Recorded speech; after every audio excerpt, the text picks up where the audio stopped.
senhor, os demais vereadores dessa Casa Legislativa, que nos acompanha de casa e, em especial, quem nos acompanha do plenário.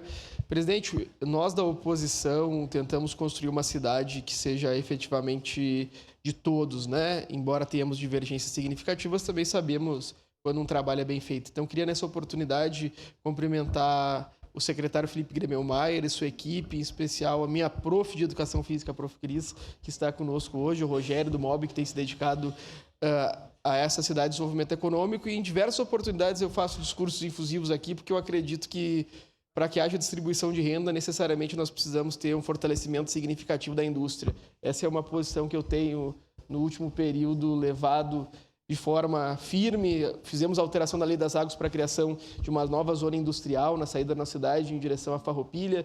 Quando da separação, bom dia, professor. Quando da separação do solo também pensamos garantir que não haja uma limitação de 10 hectares para a construção de indústrias como nós temos hoje, que é algo inadmissível. Grandes indústrias não podem se instalar na nossa cidade porque temos uma previsão legal que veda que as indústrias tenham uma ocupação superior a 10 hectares. Então, que nós possamos fazer essas alterações da lei todos os dias, visando o desenvolvimento da nossa cidade, porque quem paga de verdade, quem paga bem, é a indústria, presidente Wagner. E é isso que nós precisamos, garantir a ampliação do desenvolvimento industrial, da tecnologia na nossa cidade, que é uma cidade de pujança, desenvolvimento, mas que precisa de auxílio do poder público.